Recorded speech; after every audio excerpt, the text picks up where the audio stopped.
واستكمل فضائلها فأنت بالنفس لا بالجسم إنسان.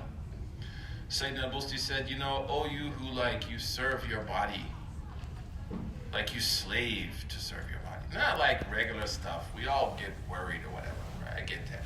We all look in the mirror. But he means like someone that's consumed by it. And we have to realize that Western capitalism, one of the greatest drivers for Western capitalism is to make people insecure about how they look, and then they can sell them all kind of products. Like people actually drink meat shakes and think they're going to get muscles. You drink this meat shake, you can get muscles. Really? Meat shake? Why don't you just go eat meat? Second thing is that when people are insecure, they purchase things. So if you recently saw a documentary about fashion magazine covers, especially for teenagers, and he said 90% of what's on the cover is completely impossible for a human being to achieve. It's been so photoshopped that it's impossible for them to achieve it. So Busti says, oh, you who slave to serve your body, how you have toiled, you look for a profit in something which is dying, right? We're thermodynamics, like we're all dying. We're not going to stop dying, we're dying right now. He said, turn to your soul and foster its great qualities, because it's by your soul, not your body, that you're truly a person. So the third issue sometimes I see with brothers, and this puts a lot of pressure, and with mothers, I've ran into young girls in our community who have eating disorders because at the age of 13, I know of a young sister, her mother took her to Jenny Craig at 13. She said, like, you're fat, nobody's going to marry you, you're overweight, like 13? Like, really, 13? Like, ask any doctor here, they're going to tell you, what's healthy, what's not healthy for a 13-year-old. You don't need to go that far with it. So this girl now tied her psychological value to how she looks, and this led to, like, bulimia, anorexia. Like, really? We're not a community that has time to be caught up with bulimia and anorexia. We have a big job to do. Right? كنتم خير أمة أخرجت للناس. So the third, I think, sometimes with our young men, is talking to them about, porn addiction, young women too, thinking that sexuality is pornography.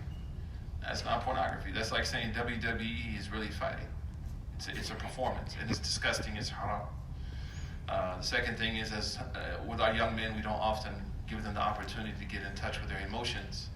So what happens is, the broader world tells us that being hard and tough, not being emotionally vulnerable to people you love is a bad thing. It's not a bad thing, it's a normal thing.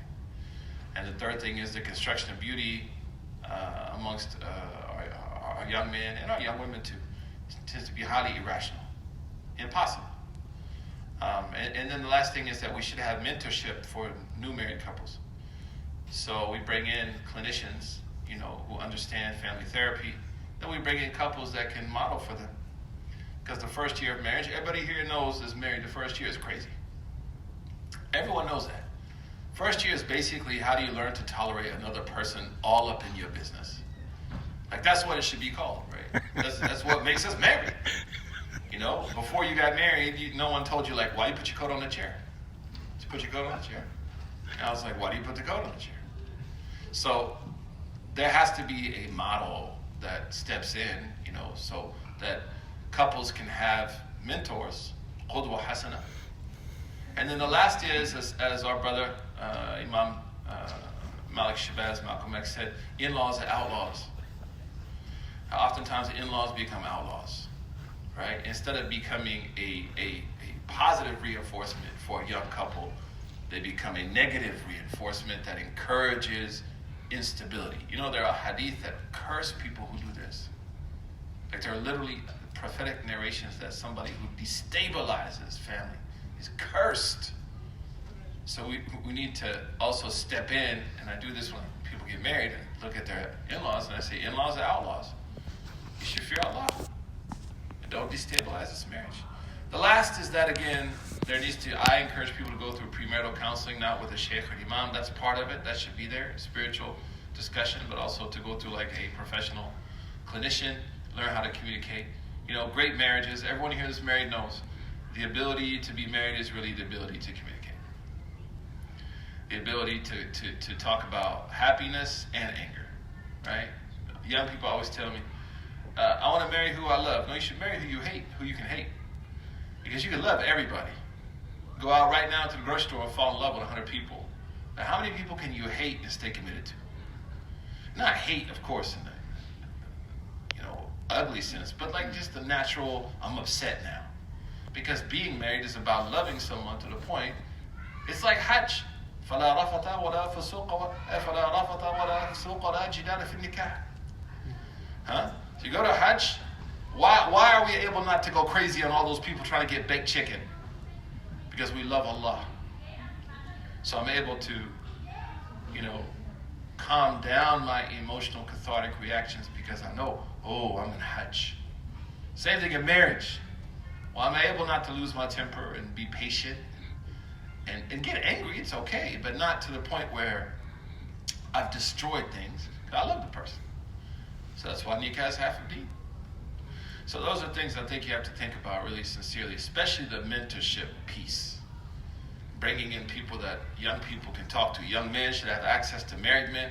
They can talk to them about everything. Young women should have access to married women. They can talk to them about what it means to be married. And then, imagine, we're asking our young people, American Muslims we have no relationship experience unless you're a non-Muslim like me. I have the non-Muslim clause, which means before I was Muslim, I was ratchet. Okay, so I had relationship experience. But imagine introducing a couple that has never even dealt with their own non-platonic love in any real significant way and telling them, get married. And so we wonder why it doesn't work. The alternative, of course, we're not telling young people to go out and go crazy, swipe right till you die. No, but there needs to be modeling for them and mentorships and people that can step in and help them learn how to get in touch with the deeper emotional sides of themselves. Some of those things have never been addressed before. And so we see, biggest problem I see with young couples is number one, the inability to show emotion. And number two is, unless their parents model it for them, mashallah. And number two is an inability to communicate effectively. Because they've never done it before. And when you love someone, you go crazy. Right? It gets very emotional. So I need to learn how to communicate that feeling. So may Allah give us tawfiq, inshallah, wa faqakum Allah. Should we keep Imam Suhaib with us in Huntsville? لا خلينا بس. I'm not imam anymore. I'm assistant adjunct professor. You're the imam. I'm assistant. Assistant adjunct professor is the lowest possible position. Assistant adjunct professor. Alhamdulillah. More question, Lowest of the low. More question from sisters.